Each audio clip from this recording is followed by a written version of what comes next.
Fala pessoal, tudo bem? Mais uma aulinha aí para vocês. Vamos começar bem aí essa aula.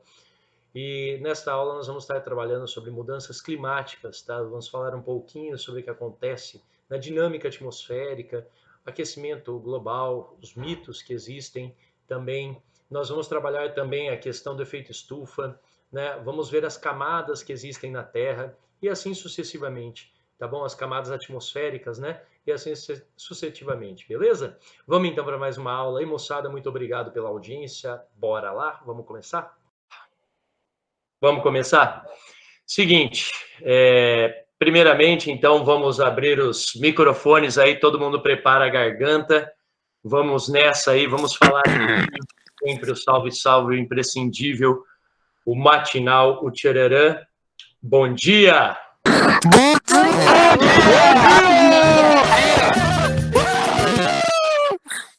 Ó, teve até um sambinha hoje, cara, gostei de ver. Vamos lá, então, agora todo mundo fechando seus microfones e bora para a aula, moçada. Vamos começar essa aula aí, vamos tentar animar o boteco, já que estamos no tema pagode, tendo em vista que o Carlão estava passando Péricles para vocês na aula. Que beleza, hein? Pagodinho do Péricles. Vamos lá, então, moçada.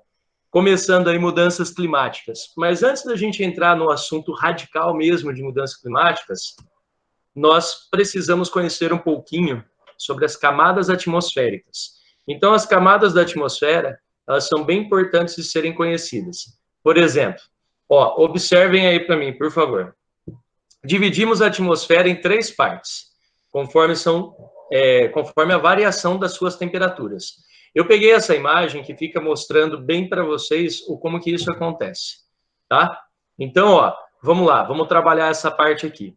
A parte que mais nos interessa de todas essas partes são interessantes, mas para a nossa vida, a que mais nos interessa é a troposfera. Dá uma olhadinha aqui a troposfera aqui embaixo.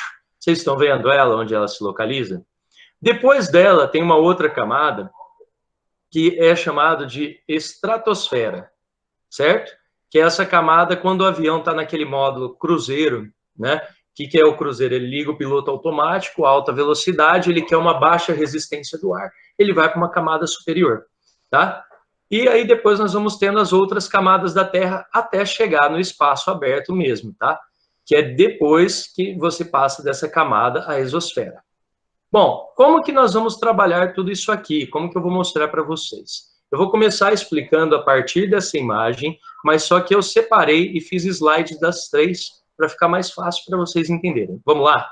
Então é o seguinte, pessoal, nós temos em média, desde a superfície da Terra, desde a crosta terrestre, do solo, onde nós estamos, até o extremo da nossa atmosfera, uma média de 1.000 quilômetros de altura. Então, atenção, nós temos uma média de 1.000 quilômetros de altura. Combinado?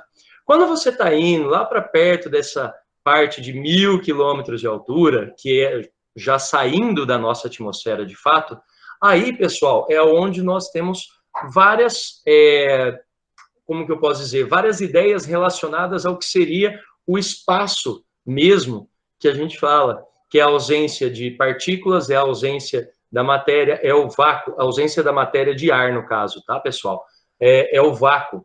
Lá você não vai ter, então, os componentes gasosos que nós temos na nossa atmosfera, nós temos a ausência deles, combinado? Os componentes gasosos, eles estão concentrados junto à nossa atmosfera, que pertence ao nosso planeta. Então, vamos lá, vamos tentar explicar melhor isso aqui.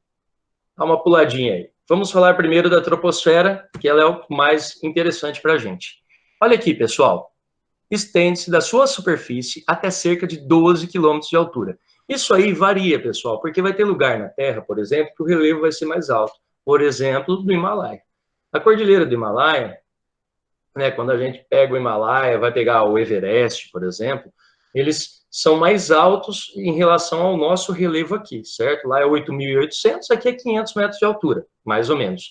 Então, pessoal, o que acontece? Ali você vai ter uma pequena variação na questão da troposfera. Nas regiões polares, a troposfera fica mais fina. Nas regiões equatoriais, a troposfera aumenta, certo? Então, por exemplo, nas regiões polares vai ter lugares com 10 metros. Nas regiões equatoriais vai ter lugares com 10 metros, não, 10 quilômetros, desculpa. E nas regiões equatoriais vai ter lugares que a troposfera vai ter 15 quilômetros de espessura. Então, por isso que a média é 12 quilômetros de altitude. Vamos lá. A temperatura diminui, repara que eu coloquei de azulzinho aí para vocês, a temperatura diminui com o aumento da altitude. Então, quanto mais você sobe, mais frio fica. Isso é dentro da troposfera. Guarda bem essa aí. Outra característica. Pelo maior efeito da gravidade, é a camada mais densa da atmosfera. Então, é a que tem maior densidade gasosa. Concentra a maior massa gasosa aqui, ó, entre 75% e 80% de todos os gases do planeta estão nesses 12 quilômetros de média da troposfera. E quase todo o vapor da água, 99% de toda a água que evapora, fica aqui. Então, isso acontece, faz acontecer alguma coisa. O que que faz? O que que força? É onde ocorrem os fenômenos meteorológicos. Como assim? Como formação de nuvens, chuvas e entre outros. Vamos falar esses entre outros para vocês entenderem? Então, tudo quanto é tipo de tempestade, tornado, furacão, ciclone, chuva, raio, relâmpago, trovão, tudo acontece aqui. Para quem já andou de avião, é quando o avião ele está nas nuvens, ele está na troposfera. Aquela parte que ele passa das nuvens e vai bem lá para cima, que você quase não enxerga a nuvem lá embaixo, aí essa parte ele já saiu da troposfera, tá? Então a troposfera é onde vai acontecer todos os fenômenos meteorológicos, todos. Combinado? Vamos lá. Estratosfera, pessoal. A estratosfera é a camada ali do meio. É interessante destacar para vocês um negocinho sobre ela. Inicia-se ao final da troposfera, a vá, né? Claro que terminou a troposfera, começa a estratosfera. Ela alcança 50 km de altitude, então ela vai mais ou menos de 12 km até 50 km de altitude, certo? Então ela é mais alta. Olha só que interessante, a temperatura aumenta conforme a altitude. Bom, mas como assim? Nós estamos longe do chão, por que a temperatura aumenta? Nesse lugar tem um negocinho chamado camada de ozônio, pessoal. A camada de ozônio, ela não retém boa parte dos raios solares. Se ela vai reter boa parte dos raios solares, esses raios ficam retidos nela, ficam acumulados nela. O que vai acontecer? Quanto mais eu subo, maior será a incidência do raio solar acumulado. Traduzindo, maior a temperatura. Então, na troposfera, quanto mais você sobe, mais esfria. Estratosfera, quanto mais você sobe, mais esquenta. Interessante isso aí, né? Dá uma olhadinha aí na arte que tem para vocês, que daí dá para a gente trabalhar bem. Ó, os raios ultravioletas, eles entram então na camada de ozônio, que está a camada de ozônio na estratosfera, estão vendo? Então, eles vão entrando aqui na camada. Vocês podem observar que eles vão ficando no meio do caminho. Eles não chegam a entrar nessa parte aqui de baixo, ó, onde estão as nuvens. Se tem nuvem, é estratosfera? Não. Se tem nuvem, ou se tem fenômenos meteorológicos, aqui é a troposfera. Muito bem. Aí só passa, vamos supor, de todos esses que entraram, só passou um. Olha que interessante. E só um vai atingir a Terra. Quando não, se estiver cheio de nuvem também, ele ainda recebe uma peneirada. Não quer dizer que ele não chegue na nossa superfície. Lembrando, até dia nublado você se queima. Então esse negócio, tá nublado, não vou passar protetor. Passe, porque até dia nublado faz chover. Combinado, pessoal? Faz chover não, até dia nublado queima, né, pessoal? Até dia nublado você fica bronzeado. Fechou? Com menor intensidade, mas fica. Vamos falar um pouquinho agora da ionosfera. Bom, a ionosfera, obviamente, né, uma parte dela também é composta por íons. Eu gosto muito de destacar uns negocinhos da ionosfera e eu vou pontuar para vocês, ó. Inicia a partir de 50 quilômetros, lógico, né? E daí ele vai dos 50 quilômetros até o espaço sideral, até 1000 km. Então ele vai de 50 a 1000 km. Essa divisão que o vestibular, que o Enem, os novos estudos estão fazendo, fica muito mais fácil, dividindo apenas em 3 partes, não mais naquela galera que eles dividiam. Por quê? Eles pegaram as camadas que realmente importam para a gente, certo? Então, bora lá. Segundo item aí, ó. É dividida em 3 subcamadas. Então, a ionosfera, aí sim, ela divide em 3 subcamadas. Quais são? Mesosfera, de 50 a 80 km de altitude. A termosfera, de 80 a 500 de altitude. E a exosfera, de 500 até o espaço sideral. Aproximadamente 1000 km. Por que eu não coloco 1000 km? Porque nas regiões polares é menor, certo? Inclusive, tem até umas perguntas que falavam assim: por que que os foguetes, quando vão para o espaço, eles têm que ser lançados de regiões equatoriais e não de regiões polares? Já que nas regiões polares, as camadas, elas são, para você atingir o espaço, as camadas são mais finas, né? Elas têm menos quilometragem. Por que que eu não mando um foguete das regiões polares e mando um foguete das regiões equatoriais? Simples, pessoal. Nas regiões polares, a camada é mais fina, mas só que ela fica mais densa. O atrito no foguete aumenta, e com isso a possibilidade do foguete explodir é maior, certo? Por isso que tem que ser lançado da linha do Equador, porque daí, saindo da linha do Equador, o foguete ele tem menos atrito, porque as camadas de gases estão mais espalhadas, o atrito diminui, a chance de explosão é menor. Aí a chance, então, de eles conquistarem o espaço é maior. Feito, então? Vamos lá. Olha aqui, ó. A temperatura se comporta de forma diferente em cada uma das 3 subcamadas. Presta atenção. Então, vamos lá. Mesosfera, né? Ela diminui, ó. Diminui na mesosfera. Depois ela aumenta na termosfera. E aí diminui de novo na exosfera. Tá. O que ela aumenta aqui na termosfera? O que acontece na termosfera? Na termosfera, nós temos uma grande camada de íons. Esses íons são os primeiros, né? A termosfera, na verdade, ela é a primeira a fazer essa peneira que existe com relação à entrada da radiação solar. Só para vocês terem uma ideia, a termosfera, ela pode chegar a 1000 graus Celsius. Então, é um calor absurdo.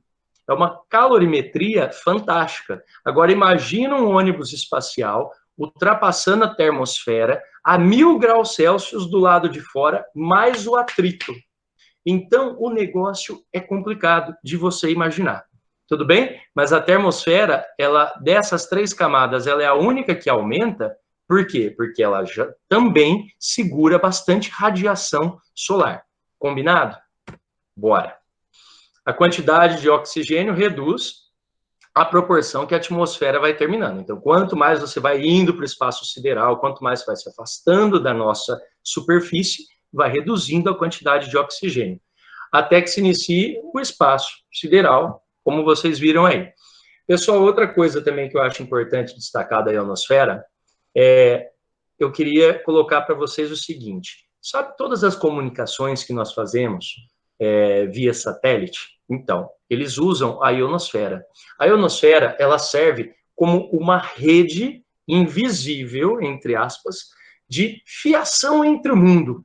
Como assim? Eu quero uma notícia, eu jogo lá para a ionosfera, através de antenas e através de transmissores, né? Eu jogo para a ionosfera e coloco essa notícia, por exemplo, eu coloco essa informação, essa imagem de televisão, de rádio, ou mesmo ligação de celular via satélite, eu jogo lá na ionosfera. Ela vai ficar lá na ionosfera com uma frequência. Eu ajusto a frequência do rádio naquela X frequência, mesma que está lá, e ela consegue capturar a mensagem de lá. Então, como que funciona?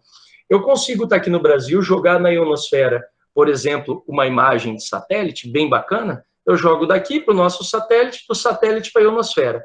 A ionosfera, ele vai ficar lá perdido. Lá do outro lado do mundo, no Japão, eu dou a frequência que está, eles vão ajustar a frequência, como se você fosse ajustar uma estação de rádio, por exemplo, né? E eles capturam essa informação que eu estou passando via ionosfera. Eu não preciso ser via cabo. Eu posso usar a ionosfera para fazer transmissões de dados. Resumo é isso, tá? Então, a ionosfera ela pode ser usada para transmissões de dados. Combinado?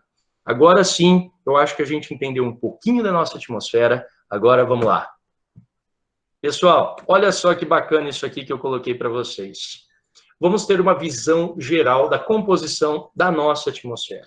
Vamos lá? Com relação aos nossos gases. Vamos nessa, então? Ó, nitrogênio, pessoal. Nós temos 78% de nitrogênio. Tudo bem? Nós temos 20% de oxigênio. Aí, nós vamos ter o restante de outros gases. Mas, ó, vamos fazer essa soma aqui para ver se dá muito, dá pouco. Ó, 78 mais quase 21%, vamos arredondar de oxigênio para 21%, vamos arredondar 21 para ficar mais fácil a conta? Então, 78 mais 21 dá quanto, pessoal? Isso, muito bem, né? 99, é isso aí, dentro da minha área de humanas aí?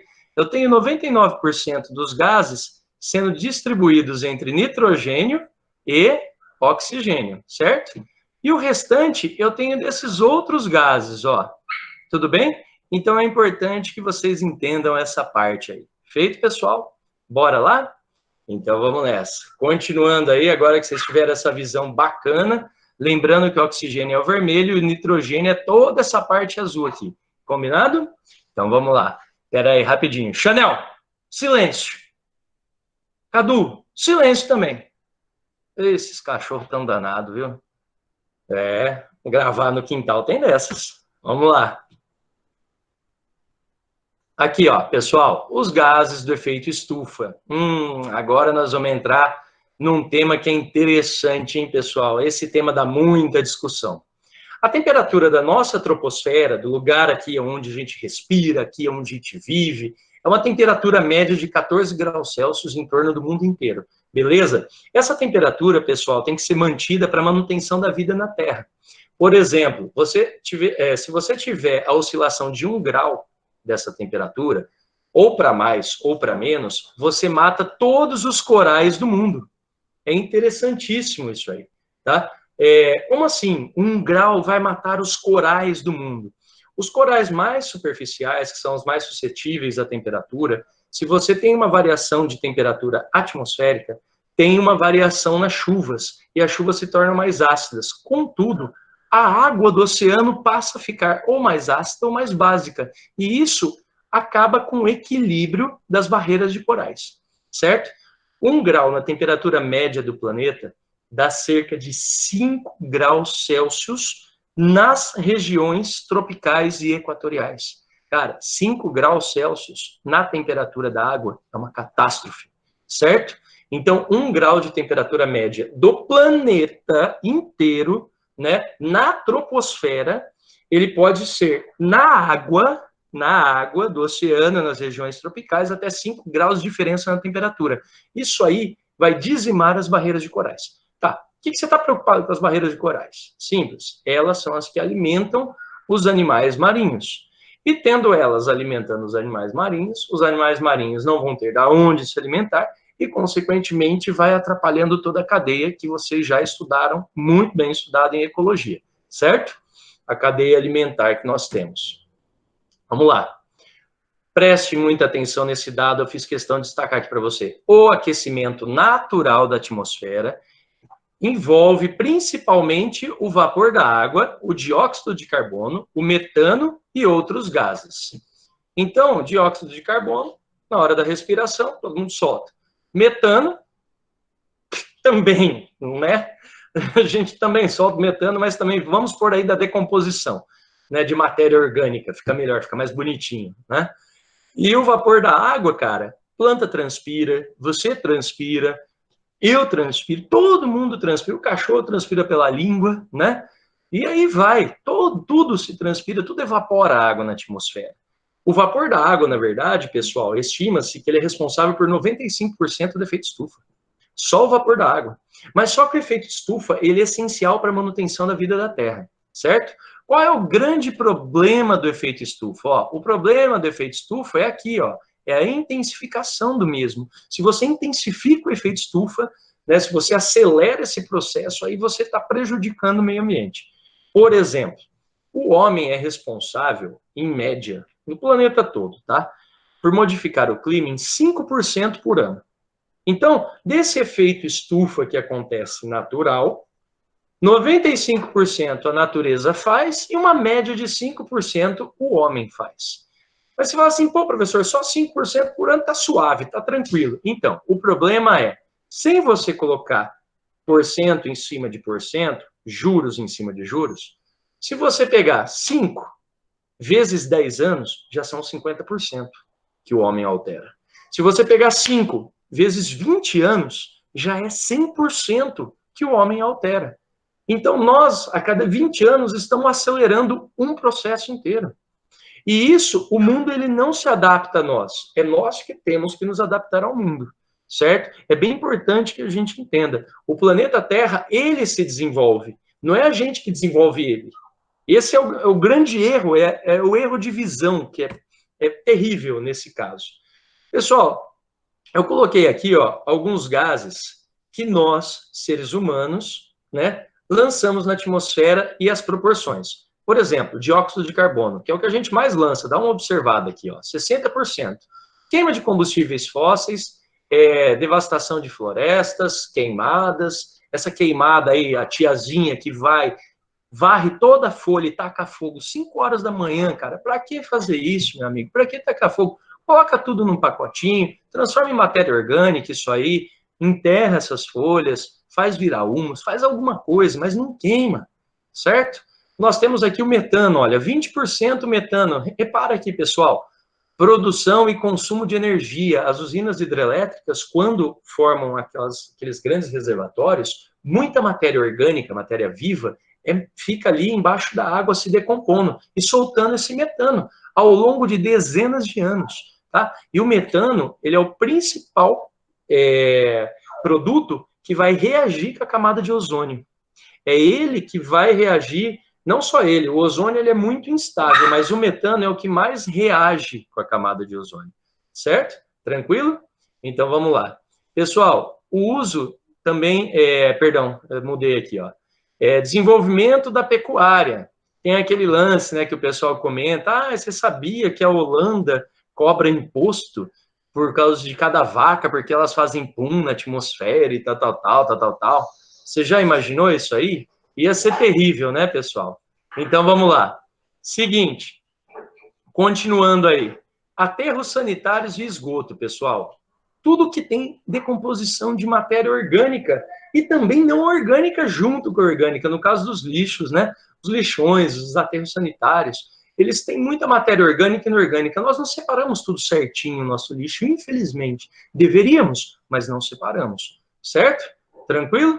Pessoal, olha aqui, óxido nitroso, 6%. Uso de fertilizantes, queima de biomassa, né? E de combustíveis fósseis também. Repara, a queima de combustíveis fósseis. Por isso que as automotivas maiores do mundo, a Volkswagen, por exemplo, ela está com uma pretensão de, nos próximos 5 a, no máximo, 10 anos, só começar a produzir carros elétricos. Não sei se isso vai ser possível, não sei se o mundo vai ter estrutura para tal fato, mas eles têm a pretensão de 5 a, no máximo, 10 anos, estar produzindo apenas carros elétricos. Mas vamos lá, carros elétricos, pessoal, vai usar, principalmente aqui do Brasil, hidrelétrica. Olha aqui, produção e consumo de energia elétrica. Para a gente vai continuar produzindo metano, mas já é uma tentativa de melhorar, certo? Tranquilo? Então vamos lá. E outros gases que são causados pela indústria de refrigeração, né? Geladeira, ar-condicionado. Aqui no Brasil, graças a Deus, paramos com esse negócio aí de CFC, né? O CFC, clorofluorcarbono. E solventes, o uso de solvente também, que eles prejudicam demais essa questão do nosso efeito estufa. Beleza? Bom, demos uma olhadinha aí. Vamos falar um negocinho sobre sequestro de carbono, pessoal. Esse tema, sequestro de carbono, ele tá tão na moda que é interessante eu destacar com vocês aí, Seguinte, sequestro de carbono é um processo de renovação do gás carbônico na atmosfera. Tá, beleza. Tal processo ocorre principalmente em oceanos e florestas e outros organismos vivos. Tudo bem? Beleza. Que por meio de fotossíntese, atenção, fotossíntese precisa da luz solar, certo? Captura o carbono e lança oxigênio. Ele vai capturar esse carbono para ele e não vai devolver para o ambiente, ele vai ficar para ele. E ele vai devolver para o ambiente o quê? Ele vai devolver para o ambiente o oxigênio, que daí é bom para nós, certo? Olha só, essa segunda parte aí. Corresponde à captura e à estocagem segura do gás carbônico. Então, importante, eu destaquei aqui, é quando ele vai capturar e vai estocar para ele o gás carbônico, evitando assim a emissão e a permanência na atmosfera terrestre deste gás. Pessoal, É simples. Há um tempo atrás tinha um negocinho chamado crédito de carbono. Como que ele funcionava? Ainda funciona por motivos de contrato, teve gente que fez contrato de 10 anos, 20 anos, 30 anos, enfim. Você está poluindo, a sua empresa está poluindo, então você precisa ter áreas verdes que compensem as toneladas de dióxido de carbono e de gás carbônico que você está jogando na atmosfera. O que, que você tem, então? Aqui no Brasil, teve vários casos que as pessoas tinham remanescentes florestais nas suas fazendas que foram arrendadas por 10, 15, 20 anos por grandes empresas poluidoras de fora e o cara pagava por hectare para o fazendeiro manter a área verde. Olha só que interessante, que negocião, né? Só para vocês terem uma ideia, teve fazendas, por exemplo, aqui no Paraná, de conhecimento aí nosso, que os caras estavam cobrando de 2 a 3 mil dólares por hectare de área verde preservada para poder vender. Então, qual é a sua função? Ah, eu tenho uma mata lá na minha fazenda. E aí, o que você faz com ela? Ah, tá lá. Ela está produzindo oxigênio para o mundo, está sequestrando o gás carbônico da atmosfera e transformando em oxigênio. Essa é a função da minha floresta, certo? Então, era mais ou menos isso o crédito de carbono. Lógico, eu estou falando de uma maneira bem ampla, bem simplificada, para vocês entenderem. Você pagava para a pessoa ter uma área verde na fazenda dela. Ou se a sua empresa tivesse uma fazenda, ela poderia também ter uma área verde. Tá? Uma área verde famosa dessa que nós temos aqui é a própria Klabin, né, que ela produz bastante poluente, principalmente poluente para o solo, mas só que o poluente atmosférico dela, ela já tem um proporcional de floresta preservada, certo? Tranquilo? Partiu. Vamos lá. O aquecimento global. Aí é esse que nós temos que nos preocupar. Por quê? O efeito estufa, ele é natural, mas só que o efeito estufa, ele vai forçar o aquecimento global. Vamos lá. O aquecimento global é a denominação da elevação da temperatura média do nosso planeta, que intensifica o efeito estufa. Atenção, ó, intensifica o efeito estufa e que vem ocorrendo nas últimas décadas. Então, o que é o aquecimento global, pessoal? Elevação térmica média da temperatura do planeta, intensificado pelo efeito estufa, que quem faz isso? O homem. Então, é importante separar os dois. Aquecimento global é prejudicial? Sim. Efeito estufa é essencial para a nossa vida. Sem ele, sem o efeito estufa, em alguns lugares do mundo, nós teríamos temperatura durante o dia de 200 graus Celsius e teríamos temperaturas durante a noite de menos 120 graus Celsius. Como que íamos viver com essa amplitude térmica tão gigantesca, de 320 graus? Não teria organismo vivo na Terra que ia suportar essa temperatura flutuando desse jeito. Então, pessoal, o efeito estufa, ele é essencial para a vida. O aquecimento global, nocivo. Guardem essa. Isso é muito importante, vestibular. Eu coloquei para vocês aí uma imagenzinha, uma artezinha para vocês entenderem. Ó, como assim o aquecimento global vai interferindo? Vocês estão vendo aqui, ó, pessoal? Isso aqui nós estamos representando a poluição. Tudo bem? O Sol faz com que a sua luminosidade entre. Aí, essa falta de transparência, sabe aquele vidro fosco? Aquilo ali chama albedo. Albedo é fosco. Então, quanto maior o albedo, quanto mais fosco, mais a energia entra e menos ela consegue sair. Então, a gente tem que ficar sempre de olho na taxa de albedo. Quanto que está entrando? E quanto que está saindo? Pô, se está saindo menos, bem menos do que está entrando, significa que o albedo está alto. O nível de poluição está alto. Repara, pessoal, olha só que interessante. A radiação solar, ela entra, boa parte fica retida, boa parte fica retida na água, aí no período da noite a água vai soltar, em vez desse calor voltar para a atmosfera, ele bate na poluição e volta aqui para a Terra. E com isso vai aumentando a temperatura. Olha só, de tudo isso que entra, só volta isso aqui. E tudo isso que entra e tudo isso que é acumulado fica tudo restrito dentro do nosso planeta. Importante, isso é muito importante. Nós não podemos esquecer disso, então, tá? O índice de albedo, então, essa saturação faz com que a temperatura da Terra eleve. O aquecimento global é, sim, uma preocupação mundial. O efeito estufa é uma necessidade vital. Beleza? Eu não gosto de ficar fazendo muita rima, mas não tem outra palavra para usar, né? Que daí na rima você pode meio que se enganar. Mas vamos lá. Vamos falar aqui, ó, painel intergovernamental de mudanças climáticas. Meu Deus, o que nós vamos falar disso aí? O painel intergovernamental de mudanças climáticas, ele é conhecido por IPC, que é uma sigla em inglês, certo? Ó, repara bem, ela foi criada em 1988 pelo Programa das Nações Unidas para o Meio Ambiente, o PNUMA, certo? PNUAMA. Isso, deu certo. E pela Organização Meteorológica Mundial, OMN, tudo bem? Muito bem, em virtude das mudanças climáticas do planeta. Então, por que esse painel foi criado? Gente, ele hoje é uma referência ambiental do que está acontecendo no nosso planeta Terra. O que está certo, o que está errado, onde você tem maior índice de poluição, onde você tem menor índice, o que tem que fazer, as reuniões que são feitas para tentar diminuir essa questão da poluição, combinado? Então, vamos lembrar sempre do IPCC, joia? Eu vou falar para vocês sobre algumas conferências de mudanças climáticas que aconteceram no mundo. Pessoal, conferência de mudança climática acontece praticamente todo ano, por uma necessidade e por ser essencial para a manutenção da nossa vida na Terra e como os modos que nós vamos ter para seguir aí para frente, certo? Eu destaquei as principais para vocês, as que mais aparecem nas provas, que mais aparecem nos vestibulares, certo? E eu tentei colocar aí por uma ordem cronológica. Vamos reparar? A primeira foi em 1972, Declaração de Estocolmo, sobre o ambiente humano. Mas só que aqui, pessoal, observe a data. Nós estávamos no auge da Guerra Fria.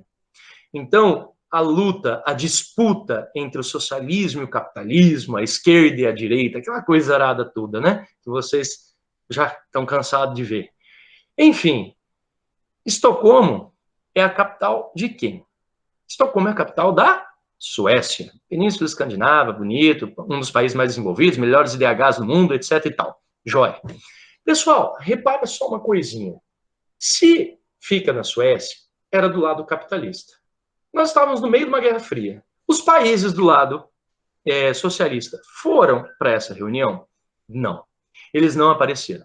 Foi uma reunião feita com os países do lado capitalista. Beleza, são os que mais consomem, eram os que mais poluíam também. Mas só que fala, pô, professor, mas tinha a China, tinha a Rússia, eles também poluem bastante, tal. Gente, no capitalismo, o nosso problema é o consumismo, que é um assunto que nós vamos abordar mais para frente, não é um assunto de agora, tá? O consumismo, ele pode ser muito mais danoso do que a gente imagina, tá? Porque você fala assim, mas eu comprei um fone, eu comprei um celular, eu comprei um carro, comprei 10 calças jeans, qual é o problema? É esse que é o problema, ele dá outros problemas ambientais, tudo bem? Mas vamos destacar aqui, vamos nos ater a essa declaração de Estocolmo com a presença apenas de países capitalistas. Aí, 1992, bom, beleza. No 89, o Muro de Berlim cai, a União Soviética fica fragilizada. 91, Mikhail Gorbachev vai fazendo, depois de fazer aqueles planos de perestroika e glasnost, ele passa a mudar, ele enterra o socialismo e começa a mudar, a fazer a transição para o capitalismo da União Soviética. A União Soviética se dissolve, se dilui, né?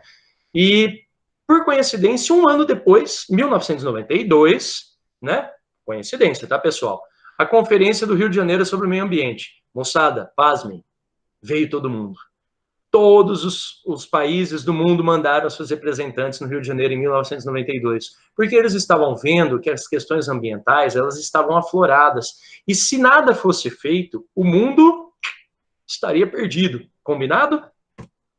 Olha só que interessante. No Rio 92, eles se reuniram e falaram assim, vamos fazer o seguinte, cada um volta para sua casa, vai colocar as suas práticas em dia. Nós fechamos um documento aqui que cada um deu uma ideia, alguns, né, não foram todos que deram ideias, mas cada um volta para sua casa e a gente se encontra daqui 5 anos lá no Japão, em Kyoto, para fechar o protocolo de Kyoto, que é uma agenda 21, é o que a agenda do século 21, né? É o início da agenda 21. os bons modos que nós temos que ter com a questão do meio ambiente. Vamos lá. Aí, depois de 1997, nós tivemos, em 2012, também bem importante, né, o Rio+20. O que é o Rio+20? De 92, mais 20 anos, 2012. Combinado? O Rio+20, ou também, o símbolo dele pode ser esse, ou Conferência das Nações Unidas sobre o Desenvolvimento Sustentável. Presta atenção. Essa palavra desenvolvimento sustentável, eu tenho um negócio para questionar para vocês. O desenvolvimento significa crescer, avançar, expandir. Sustentável significa manter, conservar, não utilizar em excesso. Então, se eu junto essas duas palavras, fica meio estranho. São palavras antagônicas. Combinado? Sendo palavras antagônicas, então nós temos que trabalhar com outro tipo de performance. Vamos ver qual tipo de performance que a gente pode substituir? A gente poderia substituir essa palavra aqui por sustentabilidade. Pode reparar que, com o passar do tempo, as propagandas começaram a substituir desenvolvimento sustentável por sustentabilidade. Vivemos na era da sustentabilidade. A palavra sustentabilidade encaixa. Desenvolvimento sustentável, ela não existe. São duas palavras antagônicas. No meu mestrado, que inclusive era de meio ambiente, a gente começou, eu lembro da minha primeira aula de mestrado, foi justamente em cima disso.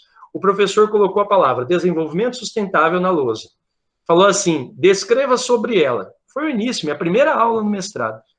A gente escreveu maravilhas do mundo. Ele falou assim, eu não vou nem ler o que vocês fizeram, tá tudo errado, porque desenvolvimento sustentável não existe. Alguém escreveu isso? Aí ficou todo mundo olhando, imagina 40 alunos, um olhando para a cara do outro, né? 40 não, 30, no mestrado é 30. 30 alunos olhando para a cara do outro, ninguém tinha escrito isso. Mas olha que interessante, ele falou, a palavra correta é sustentabilidade, e nós vamos mudar isso. Moçada, praticamente 11 anos depois, o pessoal está mudando. Então, meu professor lá da universidade, ele tinha razão, certo? A palavra correta é sustentabilidade. Joinha, então? Tranquilo? Povinho, problemas e questões ambientais. Esse aqui, eu fiz um quadro para vocês, vão ser 2 slides desse aqui, mostrando todos os problemas. Então, eles são bem importantes para a gente pensar um pouquinho. O primeiro problema é a poluição do ar, por gases poluentes, gerados principalmente da queima de combustíveis fósseis. Beleza, poluição do ar é o primeiro. Repara que eu marquei todos os nomes deles com vermelhinho, ó. Poluição dos rios, lagos, mares e oceanos, provocado pelo despejo de esgoto, lixos e acidentes ambientais. Pô, que não precisamos nem falar sobre isso. Eu estou levantando essas questões ambientais justamente para vocês terem argumentos para poder fazer redação, para poder responder perguntas, né? Pô, mas será que tem tanto problema ambiental no mundo? Eu vou listar para vocês só um grupinho de problemas ambientais, certo? Poluição do solo, provocada por contaminação, agrotóxico, fertilizante, produtos químicos e descarte incorreto do nosso lixo. Não é toda cidade que tem um aterro sanitário organizado, fiscalizado, como de Londrina. Muitas cidades pelo Brasil afora simplesmente acumulam lixo, geralmente, inclusive, no fundo de vale. Que, já tem o buraco lá, jogo tudo lixo ali, a hora que der na reta, jogo uma areia por cima, tá tudo feito, certo? O descarte de forma irregular também contamina muito o solo.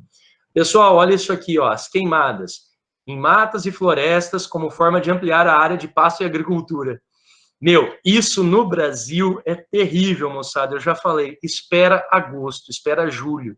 Você vai começar tudo aquelas baboseiras que tem que tirar, diminuir as áreas da Amazônia, começar a agricultura, porque o povo está passando fome. Lembre-se, atenção, o Brasil produz alimento já o suficiente para sustentar 4 vezes a sua população, fora que a gente já consome. Então, o Brasil produz 5 vezes mais. Nós produzimos para mais de 1 bilhão de pessoas alimento por dia. Não tem essa necessidade. E outra, nós já temos áreas de pasto, já o suficiente, pronta, como especulação imobiliária, que ninguém usa só para deixar ali valorizando a área. Nós já temos áreas de pasto pronta no Brasil, cerca de 82% das áreas não aproveitadas. Quanto que o Brasil trabalha na nossa agricultura? Só 18% da área.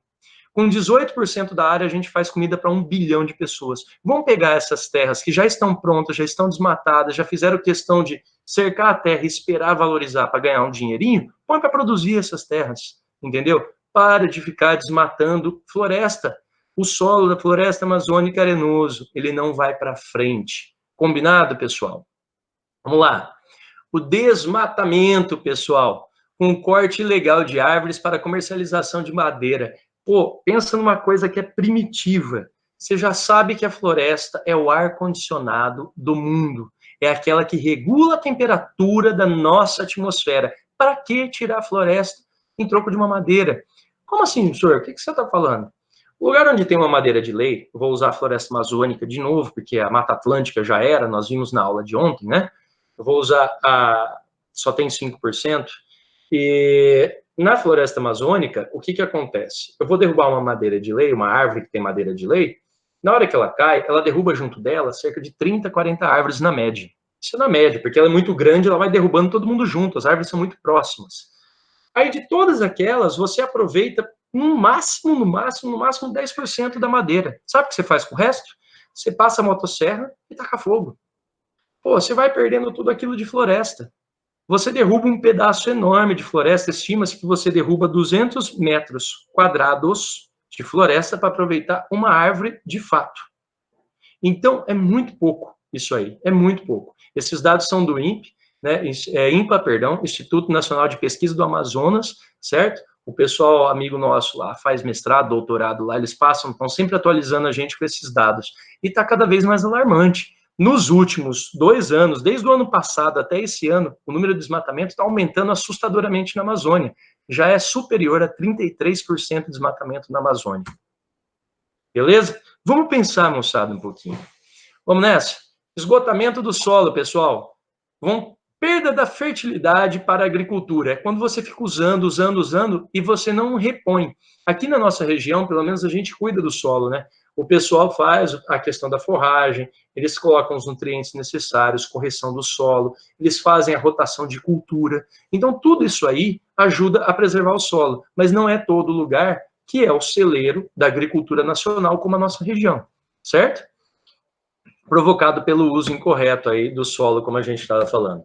Outro problema para vocês aí, ó, diminuição, extinção de espécies animais provocados pela caça predatória e destruição de ecossistemas. Ontem a gente estava falando dos manguezais, né? É um grande exemplo desse aí. A questão da caça também, que nós podemos falar, pessoal, a caça de animais para vendas, para você ter um animal exótico na tua casa, para o turista, para o gringo levar para a Europa, para levar para os Estados Unidos, um animal exótico. Então, assim, essa caça predatória, ela é terrível.